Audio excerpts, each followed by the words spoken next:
Welcome to PhD with Woman on It, Hack the Future. My name is Beata, and today's PhD, Positivity Hacks Delivered, will be by our guest, Helene Panzarino. Topic, how can we advocate for faster growing startup ecosystems? Episode 95 starts here. Let me remind you. This is a grassroots community that focuses on women on IT, an inclusive forum of women in startups, technology, and female leaders who are supported by men as well. And I bring a heart to that hustle because empathy is my motto, and empathy is critical when you advocate for faster growing startup ecosystems. Let me just tell you a couple of important mentions I would like to bring to your attention. Applause to Rebel Girls, an 11-year-old San Francisco company that is building a girl-centered media brand through female-focused content, including podcasts and books. They raised 8 million Series A round, led by Penguin Random House, with Common Sense Growth also chipping in. Well done.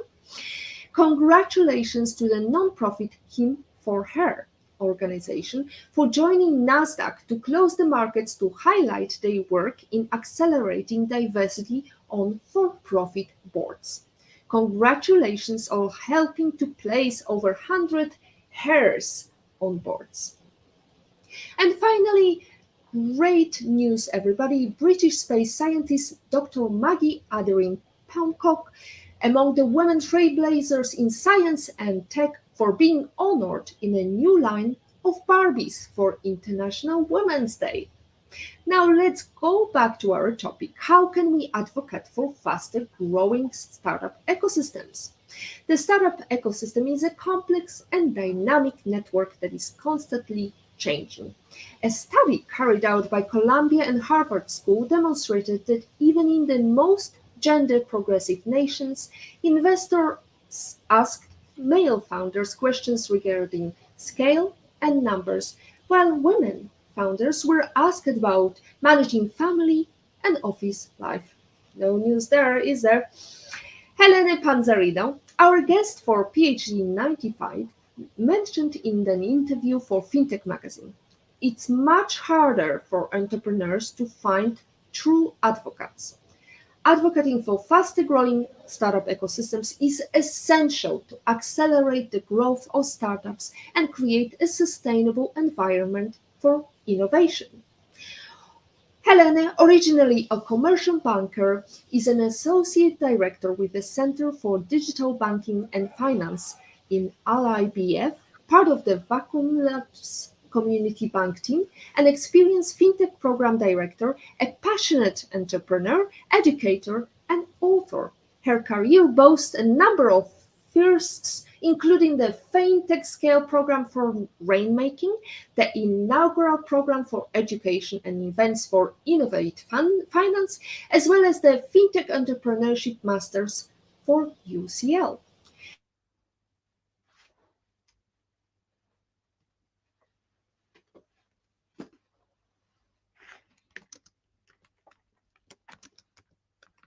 To see women in tech being at the C-suite table. And Helene, I would like to start with the question, or actually your quotation. I've steered clear of quotas, but I now think they may have a place. Tell us, what do you mean steering out of quotas, and why do you think it's important to have quotas? Thank you, Beata, and thank you for having me. I think I missed a little bit of the earlier part of your leading up to the question, but I think we're talking about C-suites and female representation in balance. Yeah. Yes, I have always steered clear because I thought, well, the logic of it, the bottom line, the diversity of thought, the fact that so many of the customers are in the same customer base as in female, surely we will get to that point just by natural evolution. But when I started thinking about different aspects of, for example, financial services, because as you pointed out, I spend a lot of my time in the fintech space, and how certain things, for example, around vulnerability and vulnerable customers, or competition, and we saw with open banking that launched in 2018 here in the UK, some institutions, some industries just will not get there if we leave them to their own devices. And I think we've given corporate life enough time to get there on its own. So that's why I've come to the conclusion that they need a bit of a help.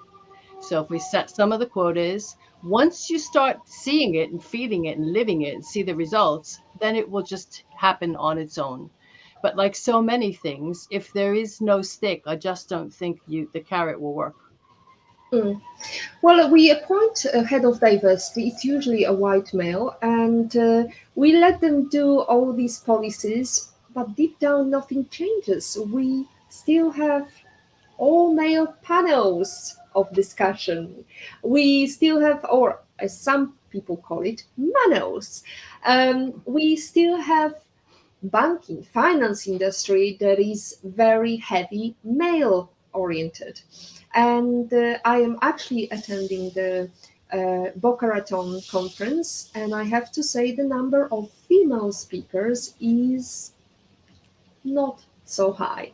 So definitely quotas is one thing that we can do, because I like to mention the fact that, as our Malta minister once said, Helen, she was mentioning the fact that it's so difficult to change the mindset. It's so much easier to change the regulation, and mindset will follow. And that brings me to this mindset of, for example, when we had the change of regulation regarding people smoking, right, in public places. Everybody was talking about how difficult it's going to be, and all these people oppressed, all these smokers oppressed, that they have to stay outside and smoke in the cold. Somehow nobody died from smoking in the cold. It's quite the opposite. People that were non-smokers, inhaling all this smoke, were heavily impacted. But anyway, let's dive into the health question, because Helena, you have been on quite a roller coaster, and you mentioned to me, and we just finished talking about the power of surrender. Tell us the story. What's the power of surrender? What's the meaning behind that? Yeah, you think also for somebody who has been, I've been mostly self-employed for a very long time, where fixing it, always trying to fix something. If something's wrong, you look for the solution. So you try everything, and you rarely look at doing nothing or letting go or letting nature take its course. But it was about, I spent around 2000, and I'd come out of having sold my first business, and I was out of the earnout. And truly, I think my body was just from the stress exhausted. So I was training for a marathon, and I was putting a lot of physical pressure on myself. And of course, the body doesn't differentiate between physical or emotional stress. And at some point, literally everything started to stop working. I was very tired, very fatigued. I was sleeping pretty much most of the day. I'd started to lose all my hair. I couldn't really function. And when I went to speak to doctors, they couldn't figure out what it was. They did a lot of tests, but couldn't figure out what it was. So me being me, I tried everything: Chinese, Ayurvedic. I tried any kind of medicine, T-cell transplant, everything. I went everywhere. And then at the same time, while this was happening, my father became very ill, and I needed to go spend time with him in hospital in the States. And so I was there for a few months. And when I came back, I just remember thinking, I'm exhausted and I have no idea why this is happening to me. And I almost, let's say, surrendered to some higher power, whether you believe in a God or a religion or whatever your beliefs are. I just let go and said, I don't know why this is happening to me, but there must be a reason that I've been given this condition, if you like, to help other people. So it transpires that I have an autoimmune condition, which I obviously still have. And that is part of me, and the acceptance of that being part of me. And I didn't fight it anymore. Release the stress. I actually started to get better. I became able to go out and get fitter, and then wound up finding myself getting very fit and helping celebrities and things like that on their fitness journey. So the realization was, if it's part of you, it won't go away. Own it. You cannot fix everything. Sometimes you just have to let it go. And also be open enough and aware enough to know that it's not all about you. That's actually the time I learned what I call the best 4-letter word, which is help. Because prior to that, I never asked for help from anybody. I was giving help, but not asking for help. So yeah, it's not all about you.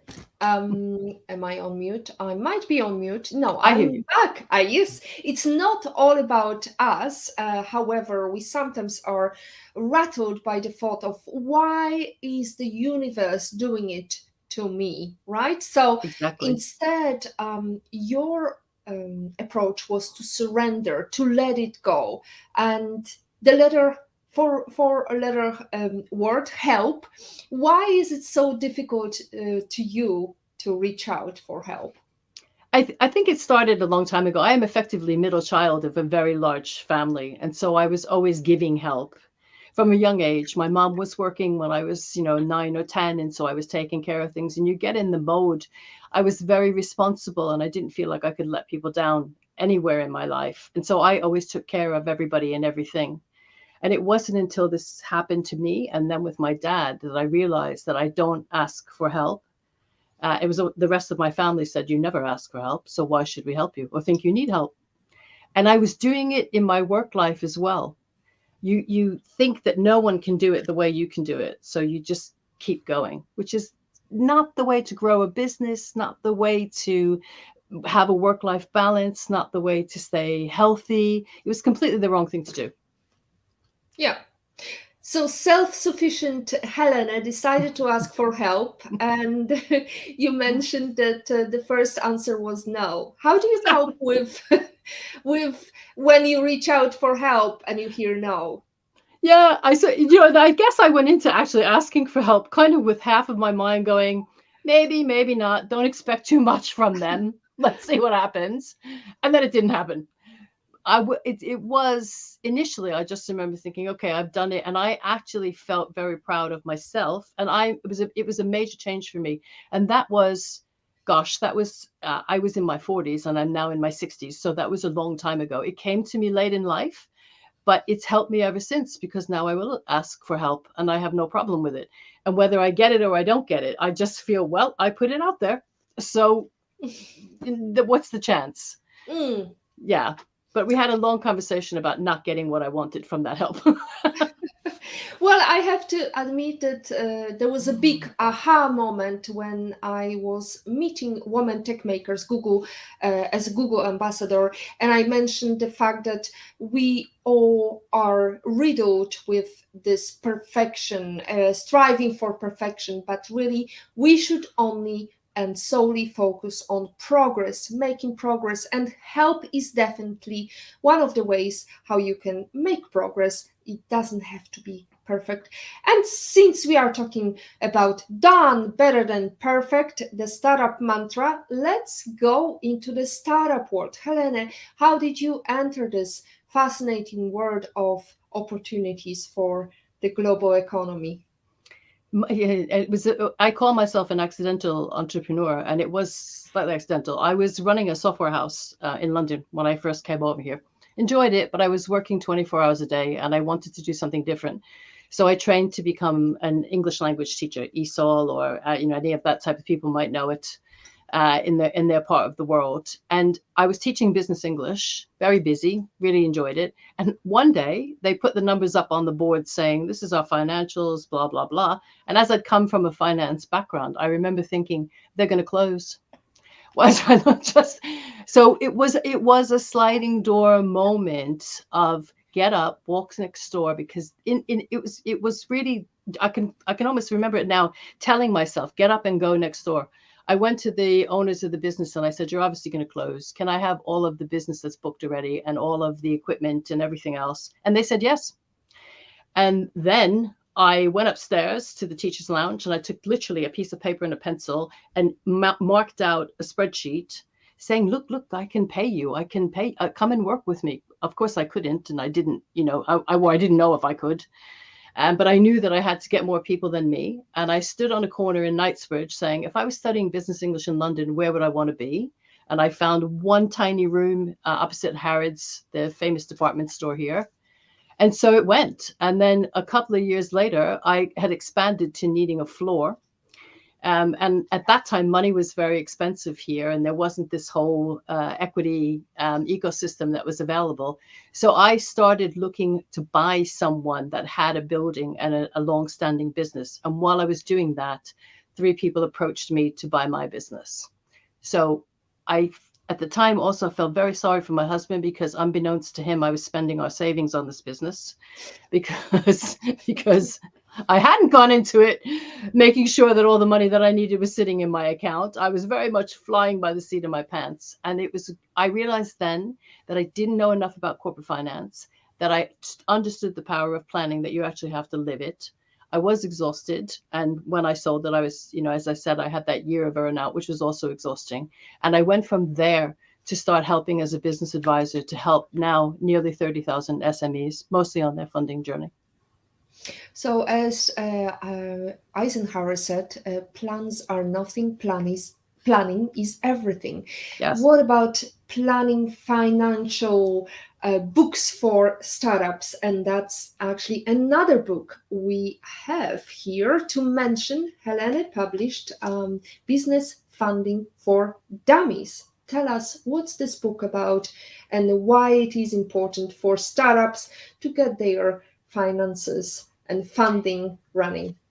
It's very interesting. When they approached me, the Dummy series approached me to write this book. And by that time, I'd been an advisor in about 5 different enterprise agencies, privately as well, and giving workshops, etc. So I'd had, like I said, by that time, maybe 20,000 experiences of working with businesses that were getting funded. And I remember thinking, if I put all of what I've learned into this book, people will stop asking me the same questions. Of course they didn't. A new generation of founders came and they asked me the same questions. But it was good for me to focus all the different aspects of, before you start, question really whether or not you want you and your home life and your family life or your personal life are ready for this. Make sure that there is a problem and you have a solution for that and you haven't just made that up on your own. Make sure you do a basic spreadsheet forecast, starting with the things you're going to spend and then the things that you might get in, so that you can get to some idea of how much money you need. And then the book talks about all the different types of funding that there are. So whether it's equity or crowdfunding or debt or convertible debt, it goes through all the different types of funding and lots of resources that are in there and different stories. And talking to the people who set these organizations up as well for their advice. So that was that journey, and that's why I did it. And to this day, I'm still having these conversations with people, and I still watch people start out and say, "Okay, I've done the forecast. I think I need 500,000," and then they'll ask for 50,000, and you ask them why, and they say, "Because I'm afraid that I won't be able to repay it."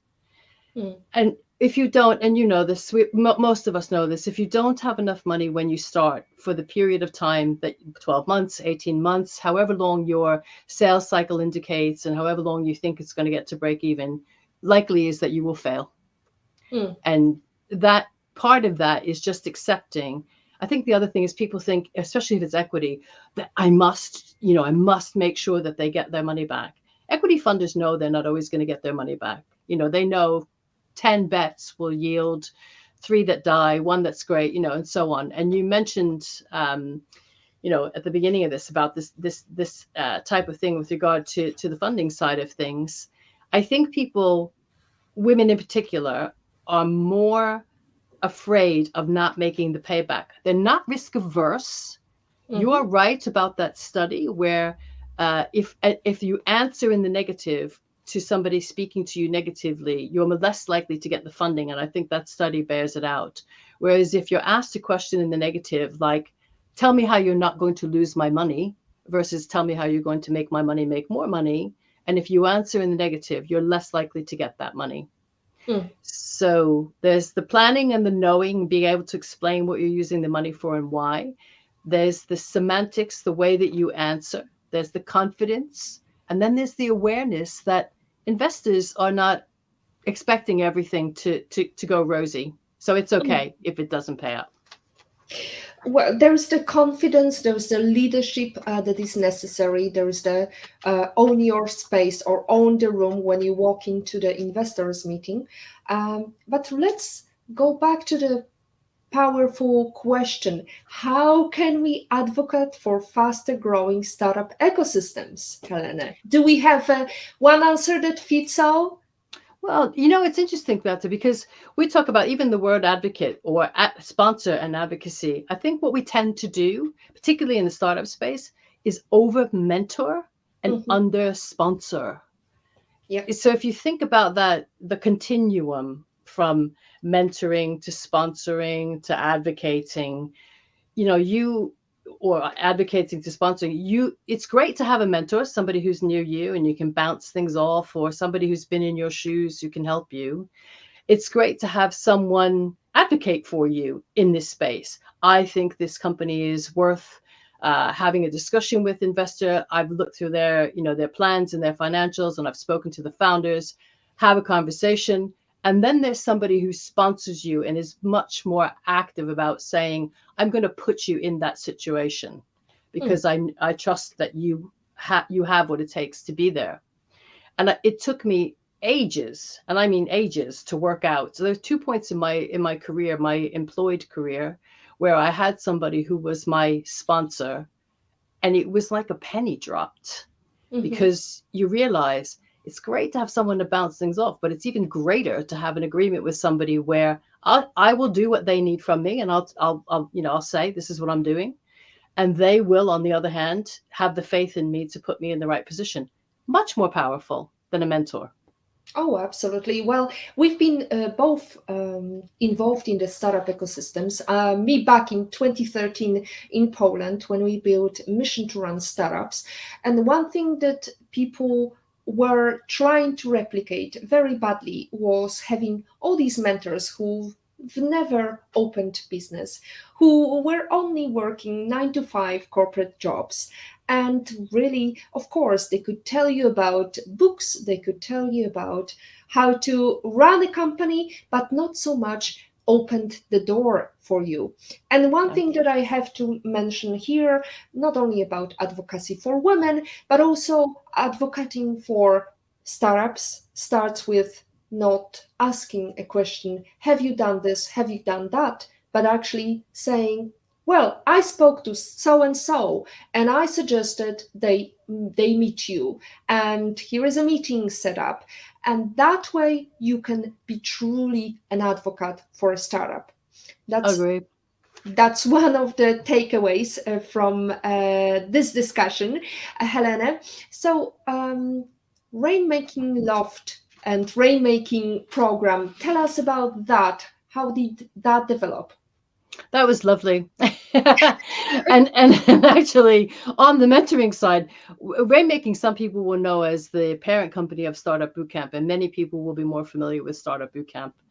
So Nectarios Theolios, who was the CEO at the time and who is a wonderful, wonderful advocate and sponsor, and a wonderful person, came to me at the time and said, we're evolving this startup program, and we need to move into FinTech Scale. And at the time, there really wasn't anything globally that existed.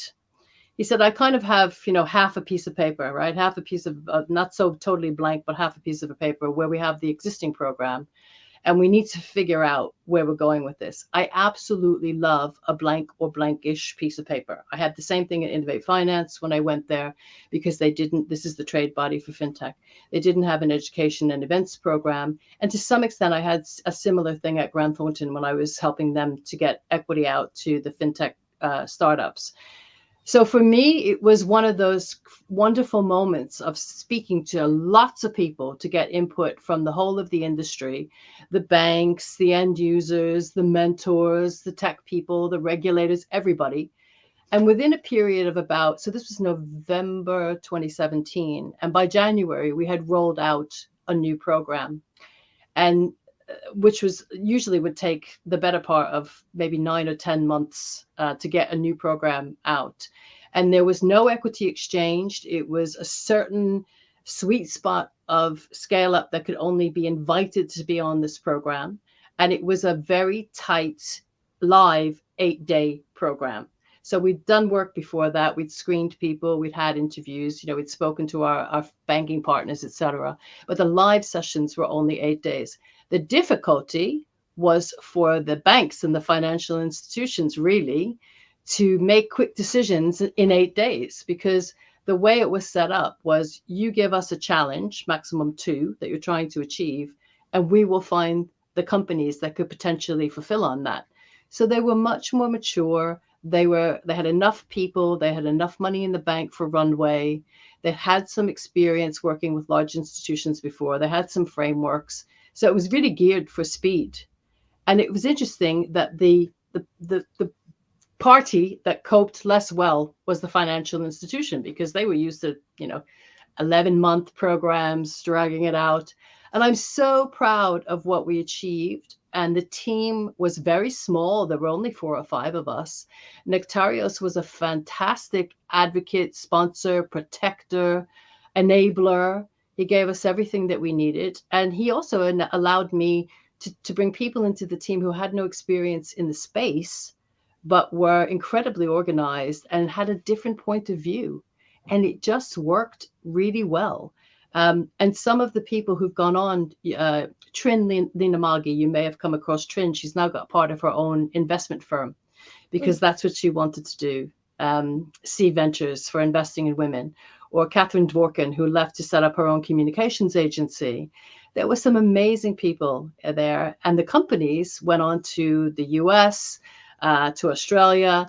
I've kept in touch with many of them. So I was very proud of that. So, Helene, one thing that strikes me here from this discussion, you've done it all. I mean, you've written a book, you've advised fintechs, you've advised on startup programs. How do you do that? How do you learn? Is it by tinkering and playing, or do you do a lot of background learning? That's very interesting, because I've had my own experiences, and I suppose because most of the time my initial contact point is around finance, and people. For me, I tend to be. I call myself, a dot connector. I'm good in operations because I can see a bit from here and a bit from here and a bit from there. So whether that's people or finance or go to market or whatever it might be, and I call it range of experience has given me a window into many different, whether it's fitness or fashion or technology, banking, many different industries. And so, yes, I'm able to go through the format, but I'm also able to understand a lot of the industry. And having been a startup, I can empathize with the founder as well. It's something that people will always say to when people are starting out in their careers, you got to focus, you got to go down on, be very focused. It's the only way to succeed. And for a long time, I was criticized for being that jack of all trades and master of none kind of person. But actually, I think that's my superpower. You're a startup fixer. And my view is not so, linear. Exactly, and focused on one point. I'm seeing lots of things, and I can bring them in an organized way. We laugh about this. My mom was German. My father was Italian. I am organized chaos. Renaissance Helene Panzarino with this Italian background definitely helps as well. So we talked about financing for startups, and since we talk about banking industry, we've been rattled by some Sesame Street does financial meltdown, and this week's letter for bust banks is S. And one thing I wanted to discuss with you, Helene, in case you missed, the viewers, in case you missed it, Wall Street Journal ran an op-ed titled "Who Killed Silicon Valley Bank?" And columnist Andy Kessler is essentially blaming the collapse of Silicon Valley Bank on the fact that they had diversity on their board. Let me quote. In this proxy statement, SVB notes that besides 91% of their board being independent and 45% women, they also have 1 Black, 1 LGBTQ, and 2 veterans. I'm not saying 12 white men would have avoided this mess, but the company may have been distracted by diversity demands. What do you say to this toxic trivia here? When I read it, I was speechless because I can't believe. Forget about people talking about being woke and everything else. Forget about it. That somebody just being so illogical about that makeup of people and the ending that came. Not one didn't have anything to do with the other one at all. I think if I think about their board or their C-suite, and it's I think she can quote me on this, but I think we can read that they didn't have a chief risk officer for something like 8 months. You're long, and you can see that interest rates are going up. Powell at the Fed, or here Andrew Bailey at the Bank of England, were very public about the fact that they were driving up interest rates to try and get inflation under control. That wasn't a surprise, and I appreciate the fact that it steamrolled and it happened very quickly when it happened. But the signs were there, and part of a board's responsibility is to make sure that everything is being addressed that could potentially be that problematic. So I would love to have been part of a fly on the wall when some of those conversations were going on. But I don't think you could blame it on diversity being a distraction. I mean, other things might have been, but no, that's not it. That's not it at all. No, it's quite puzzling why anything like that got published. Anyway, speaking of the Cassandra syndrome, why don't people listen to facts that are backed by gut? One of the most frustrating things that you have experienced. Tell us about that, Helene.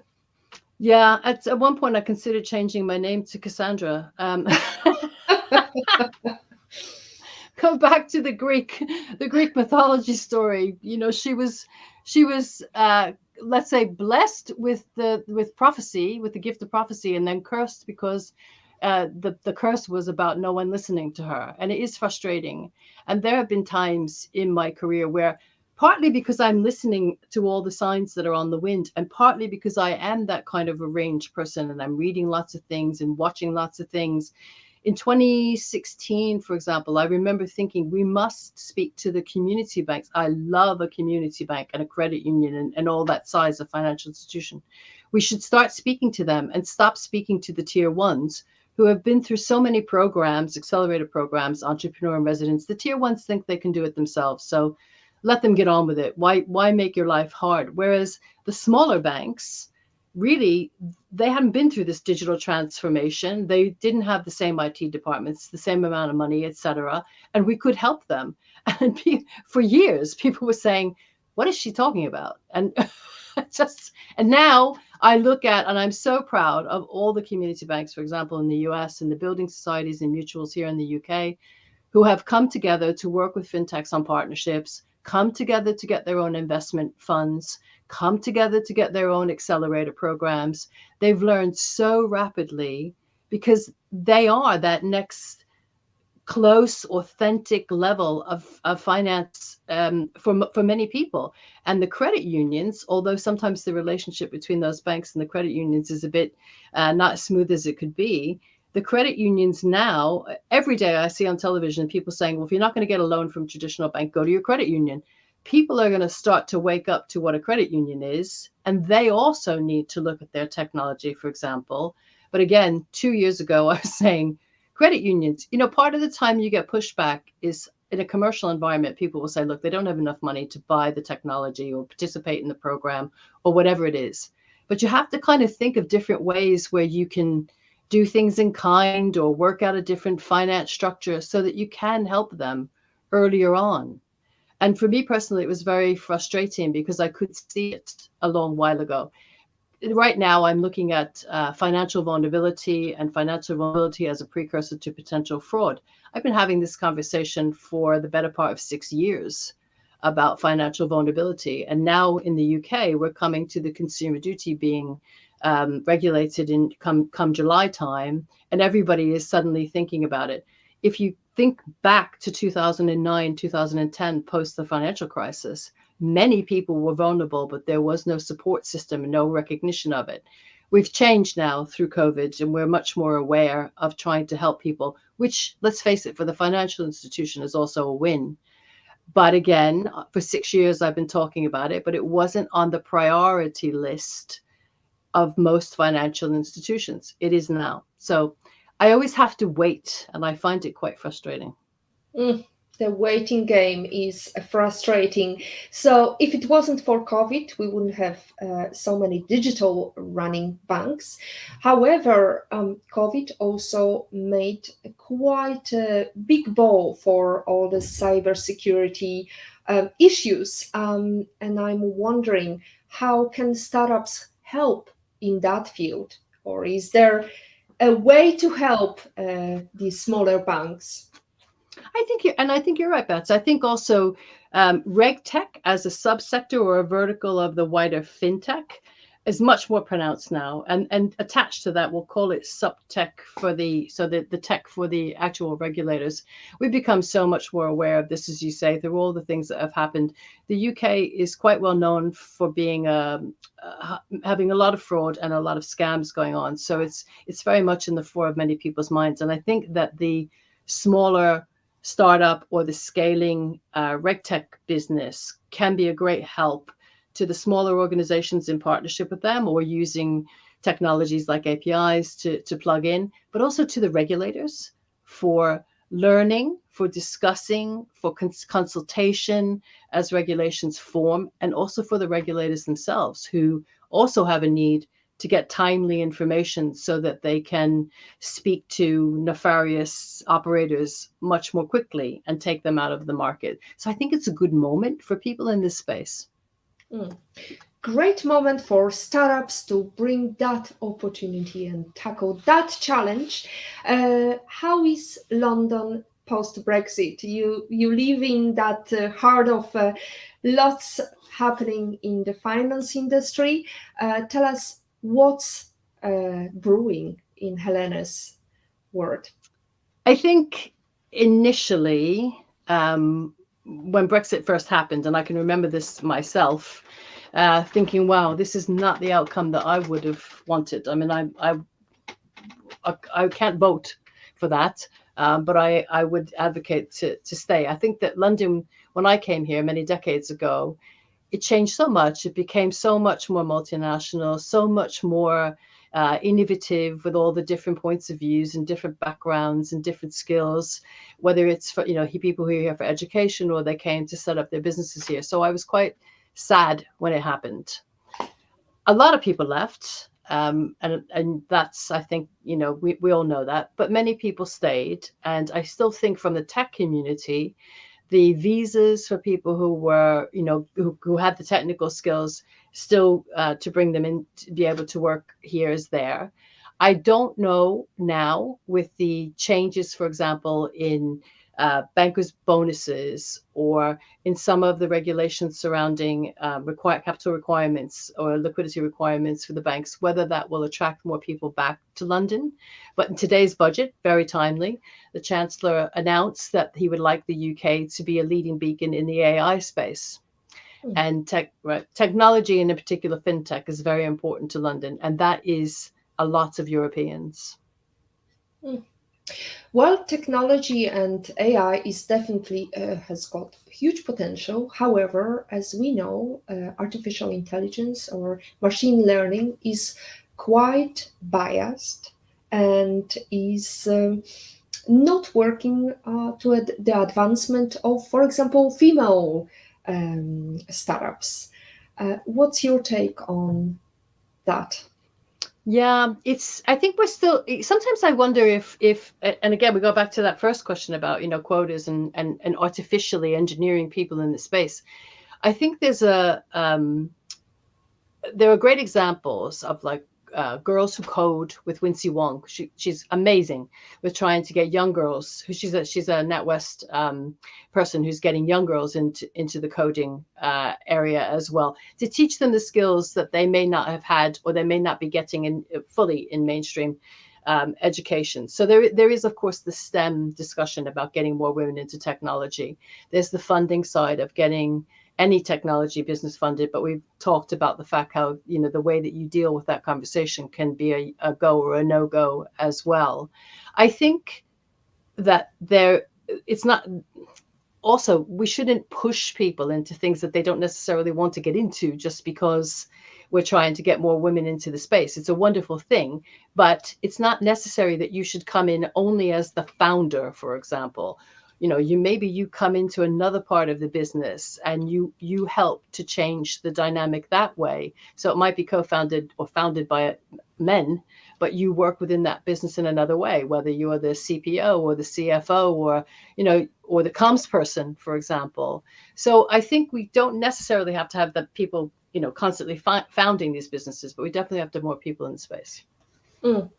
Well, speaking of ChatGPT, JP Morgan has forbidden the use of ChatGPT, and we know how useful it can be, for example, in generating some social media post or replacing human errors. I actually spoke to somebody in the finance industry who told me he gave a thesis to make to ChatGPT, and eventually he got the result of a great thesis on whether to invest or not invest in Microsoft. However, ChatGPT is also a Microsoft product. So how much advice can you take from a machine? Now we are speaking about books and creating content, and who is a better person to mention than Kim Vermak, our previous guest. And Kim is commenting, love it, less talking, more doing when it comes to helping startup. I once got a mentor from a company that did not know the difference between a quote and an invoice. I wish I could say I am joking, but I am not. Well, Kim, I hope you are going to have better experience in the future. Helene, what would be advice to our listeners how to find the right advocate rather than mentor? Yeah, and Kim, it's unfortunate that we know that Kim is not alone in this. And I think the other thing that, some of the mentors on the accelerator programs, they're looking for maybe tax efficient ways to invest. And so they come on to them as mentors looking for companies that they can put money into. And we know that an angel sometimes can be your best or your worst investor because they don't know your industry or they can't open those doors, for example, as well. So I think, and when I think back to those two people, actually three, if I take Nectarios, who I said for me were great and helping me to be an advocate, they were in large companies. And there's a difference between large employers and being self-employed. So if I'm in a large organization, then I think you've got to find the person who's maybe in both cases, they were my C or partner, people who I reported to. And I was very frank about what I could deliver and what I would like to have achieved or get from the time that I was with this organization. And I think so the second time I did it, I was in my 50s. The first time I was in my 20s. But there are times in your career when you're not that confident and you want the job and you don't want to lose the job and you think, well, I'm going to go in there and say that. But we go into these jobs thinking, I'm here forever and I can't say anything. And it's not about what I want. It's about what they're paying me for. So I think we kind of have to shift that a little bit in the way we go into jobs and say, what am I here for? What do I want to achieve? And what's the time frame? And who in this organization can I speak to about helping me do that? Yes, I'm going to deliver. Of course I'm going to deliver. And if I think about the time I was at Grant Thornton, the accounting firm, we were working on a very large government-funded project that we had nearly 30,000 companies to speak to in an 18-month period of time. I knew I could do my bit there, but I also knew I wanted to do other things, maybe that were attached to government or attached to some other enterprise organizations. And I literally asked for what I wanted. And I don't think as women we do that enough. We kind of go, well, maybe they'll give it to me kind of thing. Now, in the self-employed world, it's all too easy for people to come to us and say, hey, I think you'd be great for helping me. And you think, yes, I think you're probably right. I would be great for helping you, but I'm not quite sure what I'm getting back because this is a two-way street. So we have to kind of look in our own networks. You have to, go back to help, right? Ask people, I really want to try and do this or achieve this or write that or work in that space. Do you know anyone, and can you make an introduction for me? It's really straightforward, but we forget to do the basics. Mhm. The other thing that I've recently taken more advantage of getting involved in is my alumni network. It sounds crazy because I graduated from university in 1982, I think. But I went to the University of Pennsylvania, which is obviously associated with the Wharton School. And for a long time, I just kind of didn't really think about it. And then suddenly I thought, you know what? Lots of people in FinTech are in this space. I'm just going to start reaching out to them.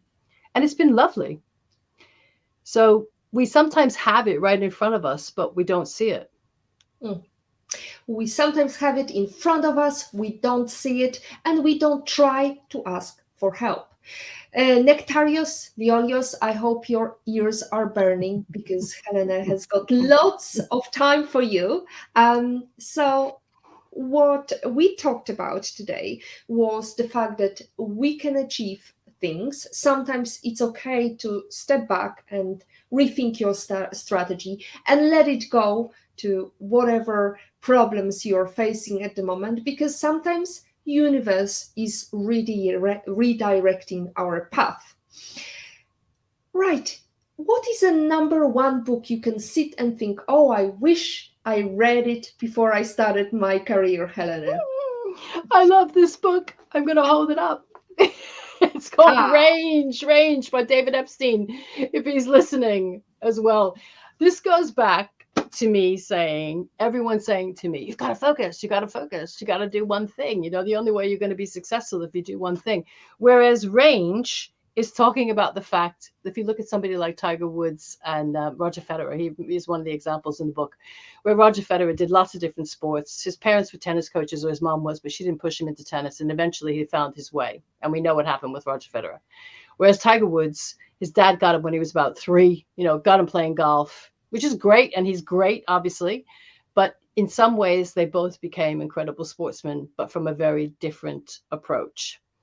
And that's what Range talks about: open skills, things that are more analytical skills, the reading skills when you're young, the more what people would term, quote unquote, soft skills, and then how you can build up your industry knowledge within those, apply them and hang them on the soft skills, so that it's often, rather than focusing straight into the content, talk about the context and then learn the information.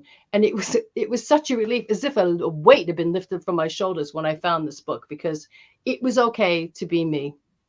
It wasn't somebody telling me that I had to, keep doing things. If we have time, I'd like just one quote in here. Excellent. Right, where he says, one of the earliest recorded uses of the phrase jack of all trades, so people say jack of all trades, master of none, was as an insult that dates back to 1592. Goes on to talk about it was attributed to a playwright who was also a poet. He had no university education. He was copying scripts, doing acting, etc., etc. This poet was William Shakespeare. So, and then the phrase is actually, a jack of all trades is a master of none, but oftentimes better than a master of one. I rest my case. Excellent, Helena. I'm glad that you're jack of all trades, because if it wasn't for that, we wouldn't have you today on the show. And actually, it was Alessandro Hattami who recommended your great presence to have on the show. So you published a book with Alessandro. Tell us about that book. That's right, Alessandro. We were just talking about this yesterday because it's come out in Italian now, and there was something in La Repubblica, a critique of it as well, and in China. So I had been speaking to Kogan about reinventing banking and finance, and I knew that Alessandro would be a great person to write with. The writing process was amazing with him. And it kind of went through, we started in Genoa in the 1500s, and we went all the way through up until 2020, 2021, which is when the book came out. and was very well received within the industry. The first half of the book is all that journey from relationship banking being so intense, technology, how it changed, industrial revolution, etc., the IT revolution, and digital enabling you right back to that hyper-personalized relationship again, but also a little bit moving into big tech, super app, who will be the winners. And the second half of the book was like a travelogue. If you landed in New York or Tel Aviv or London or Paris and you wanted to get into fintech, where would you go? Who would you speak to? So the second half is all interviews and giving you places to go, references and resources, because I'm very much, I want to empower people. So that traveler who winds up in New York and wants to be in fintech, go here, speak to these people, and get started in it. And it was a very intense time of writing, but I'm super pleased with the way it's come out. From Helene. Now, we talked about how you like to work with a blank sheet of paper. However, I like to always ask this question about Eleanor Roosevelt once said, "Women are like tea bags. We don't know our true strength until we are in hot water." In life, how are you in hot water, Helene? How are you brewing? Yeah, it's true, isn't it? And whether that's in a work environment or a family environment, or in my case, in a health environment, you do. I think that phrase of people saying, "Oh, you're stronger than you think you are," it's not necessarily a great thing. I mean, you shouldn't make yourself put it all on yourself. I think if you have a great team that uses the data and analytics to back up the things that you're doing with a heavy dose of gut and instinct, you communicate well, you all know why you're doing it, and it's an honest communication. You know what you're trying to achieve. Hopefully, when things do get heated up, you have each other to work through it with as well. And for me, going back, we've come full circle again. I experienced it from health. I experienced it from work. The times when, especially in 2008, when, I really wondered if I was ever going to be able to earn a dime again, because it was terrible at that time. You do find your way if you can find a way to ask for constructive help. The other thing on that is, don't expect too much. It's not your right to have somebody's time. And I saw a post recently from Nina Mahanti, who has now created a finance solution for refugees. She was so annoyed that somebody she was trying to help with a funding deck expected so much of her. And that's true in the mentoring relationship, I think. People forget that it's two-way and there's an expectation. Go in with gratitude, go in with an open ask and transparency. Don't expect too much. And also make sure you surround yourself with good people. And finally, we talked about it before we went online. The worst that can happen after you ask for help is no.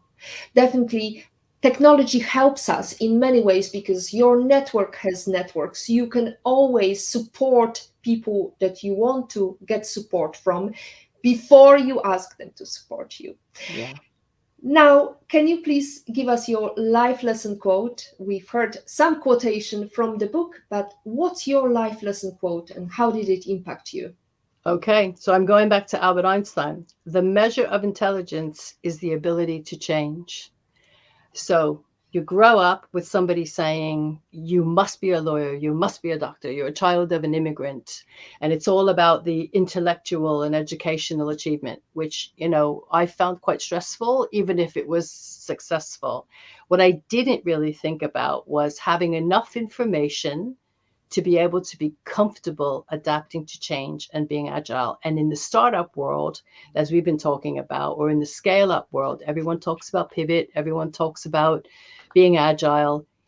It's more about that than it is about the knowledge that you have, because you can get that from somewhere if you need to. And I think for Albert Einstein, who we know as being very intelligent, to say that, it worked for me. Well, change is inevitable, which brings me today to the panel discussion I had and things that I heard from Donna Brazil, who said, What's normal? Well, the answer usually in America is, well, normal is a city in Illinois. So one thing you can definitely embrace change, don't be afraid of change, and be ready to accept the new normal, new norms that are existing. For example, remote working, which is so great for some people, of course. For others who can't change it, change your attitude, as Maya Angelou says.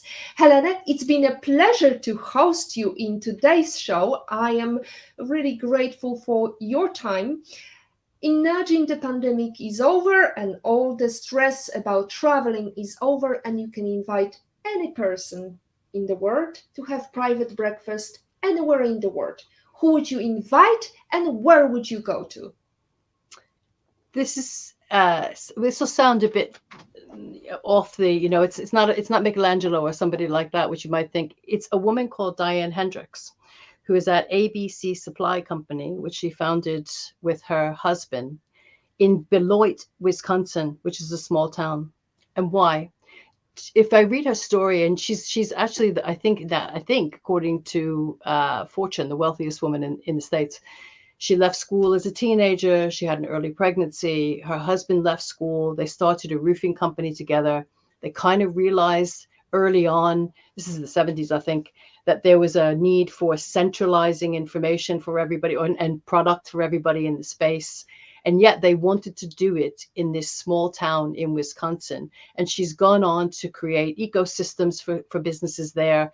Her husband died and she carried on. And I would love to speak to her about being a woman in that world, what it was like in that time in America to be pregnant as a teenager and to leave school and all that, and why she felt so passionate and so positive and sure that the small town would have the talent to be able to, in her case, it's the building trade and to train people to bring this to life. Of course, she had the finances for that, but you still need the people to be able to do that. So I'd really want to sit down with her and chart her story from teenager with baby, leaving school, all the way through to being the richest woman in America. There you go, another jack of all trades brought to you by Helene Panzarino. You don't have to play masculine to be a strong woman, Mary Elizabeth Winstead said, and definitely it goes for Helene and many women, since it's Women's History Month and we can always celebrate them 365 days a year. And as always, our positivity quote comes from Positive Thinking Only and goes, look for something positive in each day, even if some days you have to look a little harder.